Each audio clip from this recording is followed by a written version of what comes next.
story of Ragnar's death is of course told in his own saga, the Saga of Ragnar.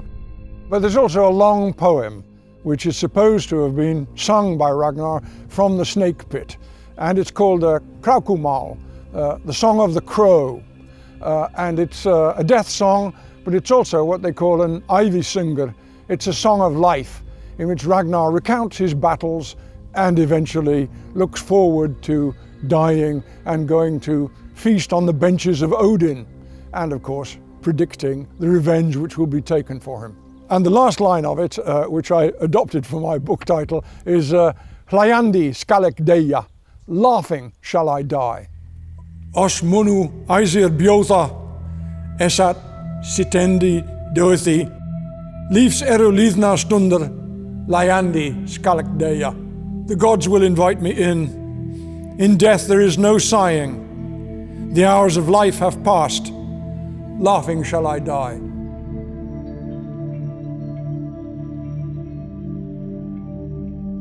King Hrolf's story, like King Arthur's, ends of course with a great battle in which Hrolf is killed by someone who appears to have been his cousin, Hjörvarthr. Well, I said that sagas often have an element of fairy tale, and that's the case with the saga of Hrolf Kraki, because his most famous champion is someone called Böðvar Bjarki. And Bjarki means little bear. And Bjarki is in fact a werebear. In the final battle, he takes bear shape, just like Beorn in Tolkien's The Hobbit, and starts fighting in the front rank as a bear, because he actually has two shapes. He's human and he's bear. And he can project the bear shape. In the saga account, when the final battle takes place, Hrolf's men realize that there is a gigantic bear fighting in their front ranks, which is tossing people around and knocking them down and crushing them with bear hugs and all sorts. But Böðvar isn't there. So his friend Hjalti goes back into the hall and says, he finds Böðvar sitting there in the hall on a bench. And he says, you know, come on Böðvar, you're missing the battle. Böðvar Bjarki, he looks like fairy tale, but just the same, the giant halls at Hlethraborg, they're absolute fact. So once again, we have a mix of fact and fancy in the story. And you just have to try to separate the bits out.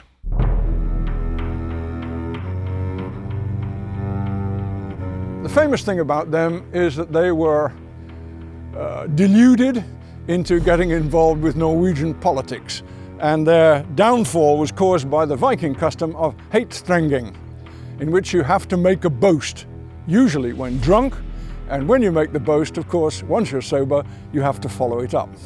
And that's what they did. So they sailed off to help the conquest of Norway, and it was their bad luck to run into Jarl Håkon, with his supernatural goddess helper, his family goddess helper, Hlaðagerðr, and also his son, Jarl Eirik, who was the greatest warrior of the Viking age.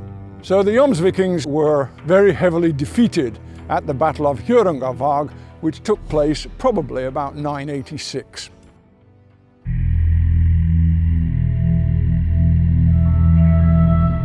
The story of the Battle of Stiklastaðir comes at the end of the saga of Olaf Sigurdsson, which was written by Snorri Sturluson sometime about 1230. The battle, however, took place on 29th July 1030, so we are now well into recorded history times. Thormod the poet survives. Not his fault, he just happens to survive. And at the end of the battle, when it's all over, he laments that he has not been allowed to join his king. And at that moment, an arrow comes flying from nowhere and hits him. Thormod goes off to the dressing station, very interesting scene in the Viking dressing station, but it's clear that they can't do anything for him. So he starts to compose a final poem, which is about his own wound. And he goes through the poem in a very complex metrical stanza, and he dies on his feet without quite finishing it. The last line is incomplete. Emkak roser en rosum reiser grön kona manni. Jan stender fast et forna fenstigi mer benja. Dat welder mer en myra mar gloza nu troza. Djup och danskra vapna dag shrita spår. I am not red, yet the slim woman has a man unwounded. The ancient iron stands fast in my marsh of wounds. That makes me pale now, wearer of gold wave fire, the deep track at Dagthrid of Danish weapons. Fortunately, standing by is the teenage Harald Hardrada. And Harald was very keen on poetry and very skillful in skaldic meters. And he listens to the poem and he says what he was going to say was, and he finishes the poem for Thormod in exactly the right rhyme and meter. So the poem is finally completed, but Thormod has died standing on his feet. One of the nice things about Harald Hardrada, and in fact I think it's the only nice thing about Harald Hardrada, is that he was a genuine devotee of poetry. His whole saga has accounts of him favouring poets, criticising poets, making his own poetry up, etc. I have to say also that he was a poetic snob. He very much preferred the difficult meters, which are almost impossible to compose and almost impossible to understand. But just the same, he was a patron of the arts, though you better not get your rhymes and half rhymes mixed up. He didn't like it if people did that.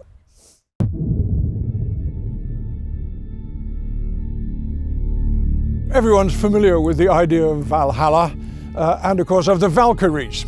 If you are a warrior like Kirk Douglas in the famous Vikings movie and you die sword in hand, then your soul will be picked up by the Valkyries, the choosers of the slain, and you'll be taken off to Odin's halls, Valhutl, the halls of the slain, where you will feast and frolic and fight with your companion warriors for the rest of eternity.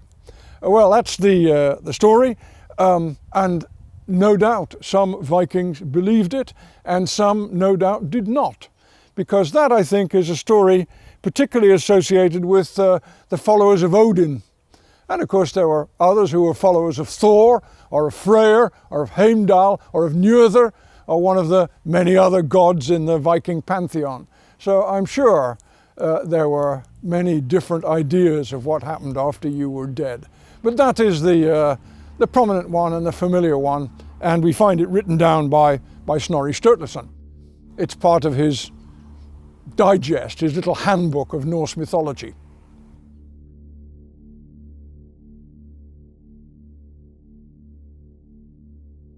Thank you to our Patreon supporters for making Epic History TV possible. You can find a link to Tom Shippey's highly recommended book on Viking sagas, Laughing Shall I Die, in the video description. Visit our Patreon page to find out how you can support the channel, get ad-free early access, and help to choose future topics. You can also follow us on Facebook, Instagram or Twitter for extra Epic History content and regular updates.